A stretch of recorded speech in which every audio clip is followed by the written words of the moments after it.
تو ایک تو رمضان مبارک میں روزے رکھوائے گئے اور دوسرا رات کو تراویح کا حکم دیا گیا، اس میں بھی ہمارا فائدہ۔ اچھا، ذہن میں سوال پیدا ہوتا ہے کہ تراویح کا جسمانی فائدہ کیا؟ تراویح کا جسمانی فائدہ کیا؟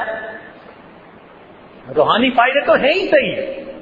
اس آیت نے عرض کیا نا شروع میں کہ آج روزے کے جسمانی فائدے کیا ہیں، اس ٹاپک کو تھوڑا کھولا جائے گا۔ تو سوال پیدا ہوتا ہے کہ جی تراویح کے جسمانی فائدے کیا ہوئے؟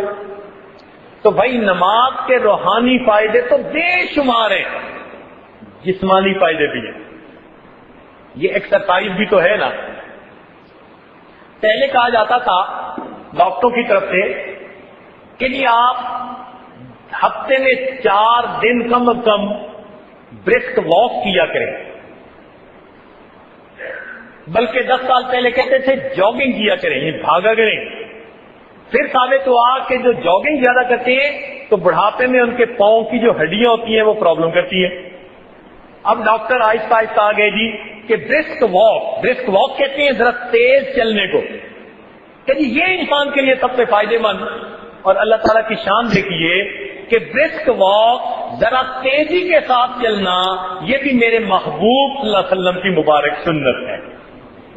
حدیث پاک میں آتا ہے کہ اللہ تعالیٰ کے محبوب ایسے چلتے تھے جیسے اونچی جگہ سے کوئی نیچے کی طرف تیزی کے ساتھ اتر رہا ہوتا ہے۔ ذرا تیز چلنا یہ محبوب کی مبارک سنت ہے، اور آج دنیا نے دھکے کھا کھا کے بالآخر میرے محبوب کی سنت کو اپنا لیا دنیا کے فائدے کی خاطر۔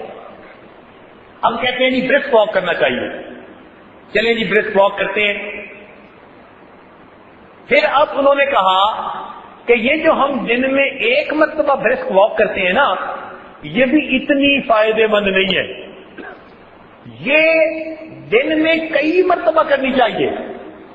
اب یہاں سوال پیدا ہوا کہ بندہ ہر وقت واک ہی کرتا رہے گا؟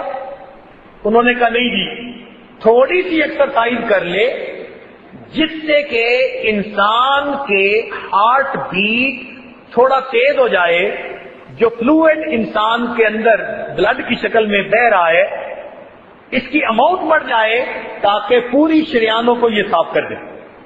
انہوں نے کہا جی چند مرتبہ ایکسرسائز کریں اگرچہ تھوڑی ہو۔ چنانچہ ہمارے ایک دوست جاپان میں گئے تو ایک جگہ ایک کمپنی کے ڈائریکٹر کی بورڈ آف ڈائریکٹر کی میٹنگ تھی۔ وہ کہنے لگے کہ اس 8-10 گھنٹے کی میٹنگ کے دوران وہ 1-1.5 گھنٹہ کے لیے میٹنگ کرتے اور پھر کھڑے ہو جاتے اور اپنی کرسی کے ساتھ ہی کوئی بازو ہلا رہا ہوتا، کوئی نیچے جا رہا ہوتا، کوئی تھوڑا آگے پیچھے ہو رہا ہوتا کرسی کے قریب ہی، اور وہاں کھڑے کھڑے تھوڑی ایسے ہاتھوں سے ایکسرسائز کر کے لائٹ ایکسرسائز پھر بیٹھ جاتے۔ اس میٹنگ کے دوران انہوں نے 3 مرتبہ بریک لے کر یہ ایکسرسائز کی۔ تو کہتے میں نے ان سے پوچھا کہ آپ یہ کیا کر رہے ہیں؟ وہ کہنے لگے جی ہمارے ڈاکٹر اس نتیجے پر پہنچے کہ دن میں 1 مرتبہ ایکسرسائز کرنے کی بجائے چند مرتبہ لائٹ ایکسرسائز کر لی جائے تو اس کا فائدہ زیادہ ہوتا ہے۔ کہنے لگے میں نے انہیں کہا اللہ کے بندوں، یہ جو چند یعنی تھوڑی دیر کے بعد جو چند منٹ کی ایکسرسائز کرتے ہو، اگر اس کی بجائے تم دن میں 5 مرتبہ نماز ہی پڑھ لیا کرو تو آٹومیٹک ایکسرسائز ہو جائے گی۔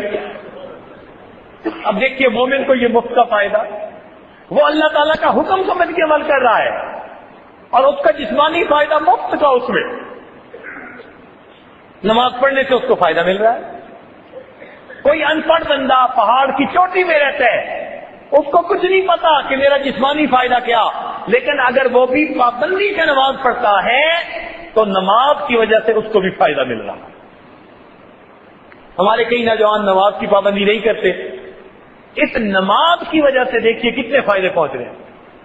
مجھے ایک مرتبہ ہم اسپیس میوزیم دیکھ رہے تھے، Smithsonian series of museum Washington میں، تو ہمیں ایک ڈاکٹر صاحب مل گئے، وہ بات چیت کرتے رہے، انہوں نے حلیہ دیکھا مسلمانوں والا، تو مجھے کہنے لگے کہ تمہیں پتہ ہے کہ جو زیادہ عبادت گزار ہوتے ہیں نا مسلمانوں میں، ان کے چہرے پہ نور ہوتا ہے؟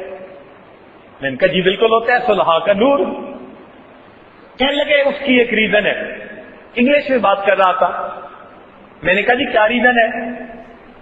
کہنے لگا کہ انسان کا جسم جو دل سے نیچے ہے اس میں دل کے لیے بلڈ پہنچانا آسان ہے، اور جو بدن اوپر ہوتا ہے اس میں بلڈ پہنچانا انسان کے لیے مشکل کام ہے۔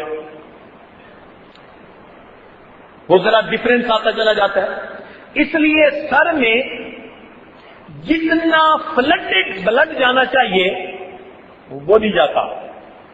یہ مسلمان لوگ جو نماز پڑھتے ہیں نا تو یہ نماز میں سجدہ کرتے ہیں۔ میں نے کہا جی بالکل کرتے ہیں۔ کہنے لگا سجدے میں ان کا سر چہرہ نیچے ہوتا ہے، ان کا دل اوپر ہوتا ہے۔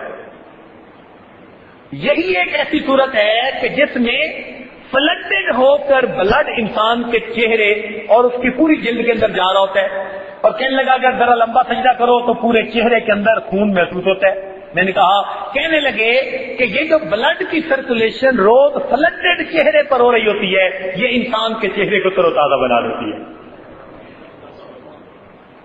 میں نے کہا عورتوں کو کبھی اس اصول کا پتہ چل جائے کہ نماز پڑھنے سے دیر تک انسان کا چہرہ معصوم نظر آتا ہے تو شاید کریموں کو چھوڑ کر نفلوں کے پیچھے پڑ جائے۔